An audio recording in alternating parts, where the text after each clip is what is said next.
Welcome to The Explainer. Today, we are breaking down the art and science of social confidence. How to walk into any room and truly feel, like you belong there. So, have you ever had that feeling you walk into a room and this wave of intimidation just washes over you? You suddenly feel like you're under a microscope. If that sounds familiar, you are so not alone. It's a super common feeling, but here's the good news. You don't have to be stuck with it. Let's dig into how you can shift that feeling, starting from the inside out. Okay, here's our game plan. We're going to tackle this in 5 clear parts. First, we'll get on the same page about what social confidence even is. Then, we'll get into the most important part, rewiring that voice in your head.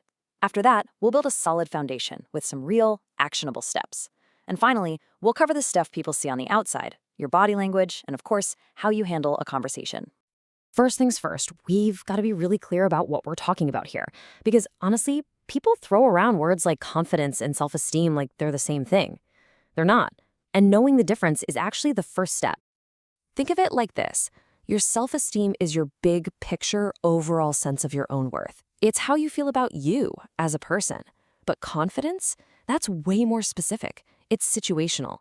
It's the belief you have in yourself to handle a particular challenge, whether that's nailing a job interview or just striking up a chat with a stranger. And while we're clearing things up, there's another really important distinction to make, the one between shyness and social anxiety. Shyness is that feeling of nervousness around new people. It's pretty common. Social anxiety, on the other hand, is much more intense. It's a deep, persistent fear of being judged, criticized, or rejected. They might look similar from the outside, but they're coming from totally different places. All right, this next section is, in my opinion, the absolute core of everything. It's all about getting a handle on that inner monologue. That little narrator in your head that loves to tell you you're not good enough or that everyone else in the room has it all figured out. I love this quote. And you know where it's from? A Reddit user, seriously. But it's so powerful because it gets right to the point. Your fundamental value as a human being, it's not up for debate. It doesn't change from room to room. It's a constant. And this idea gets backed up by some pretty interesting real-world experience. Another user who worked with some seriously powerful people in Hollywood said this: the people who are truly confident don't feel the need to act superior. In fact, the ones who act like they're better than everyone else, they're usually just overcompensating for their own massive insecurities. Real confidence sees everyone as an equal. So, what all this really boils down to is a massive shift in your perspective. You have to stop seeing social situations as a performance or a competition where you're being graded. It's not. It's just a collaboration between equals. Everyone has their own stuff they're good at and their own stuff they're working on. At the end of the day, we're all just people. Okay, so once you start working on that inner story, you can start laying the bricks for a really solid foundation of self-belief. And this isn't about wishful thinking. It's about taking small, concrete actions day in and day out. This is such a powerful routine. First, you have to remind yourself of your own value.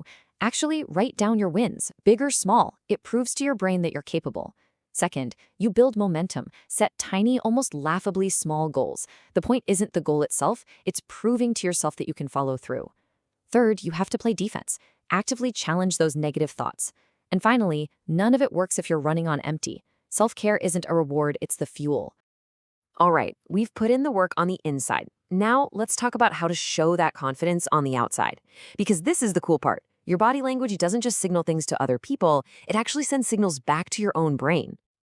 And get this, a researcher named Albert Mehrabian did these landmark studies on communication, and he found that a whopping 55% of the message we send, especially when it comes to our feelings and attitudes, comes directly from our body language. 55%. That's more than half the conversation before you even open your mouth. So, how do we make that 55% work for us instead of against us? It all comes down to one simple idea: open posture. Think about it. Uncrossed arms, making comfortable eye contact, standing in a way that's balanced and stable. These are universal signs that you're open, relaxed, and confident. And just as important is what not to do. Things like crossing your arms, looking at the floor, or fidgeting. They just scream, "I'm nervous," or "I'm closed off." And here's a pro tip. Even if you totally disagree with someone, if you can keep your body language open and neutral, it stops them from getting defensive and keeps the door open for a real conversation. And that brings us to the final piece of the puzzle. This is where we put it all together. You've got your inner mindset right. You've got your body language dialed in. Now it's time to actually talk to people. Small talk. Everybody's favorite, right? Well, it gets so much easier when you just have a simple roadmap. The trick is to keep it light, positive, and neutral. Stick to safe zones like hobbies, travel, food, or sports. Just maybe save the deep dives into politics, religion, or your finances for when you know someone a little better. But here is the real secret to being a great conversationalist. It has way less to do with talking and way more to do with listening. I mean, really listening, not just waiting for your turn to speak. When you focus all your energy on understanding the other person, it makes them feel amazing. And guess what? It takes all the pressure off of you to be witty or brilliant. And finally, let's talk about the skill that really ties this all together: assertiveness. Now, this is a big one because so many people confuse it with being aggressive or pushy. It's not.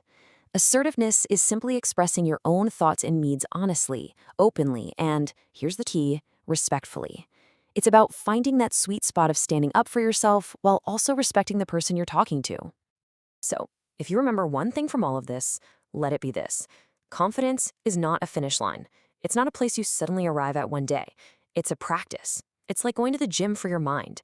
It's a process of constantly tweaking your thoughts, practicing new habits, and showing up. Every little step, every small risk you take builds that foundation stronger. Maybe it's just making eye contact with the barista. Maybe it's speaking up for 2 seconds in a meeting. Those tiny acts of courage are what build real, lasting social confidence. So my question for you is, what's your first step going to be?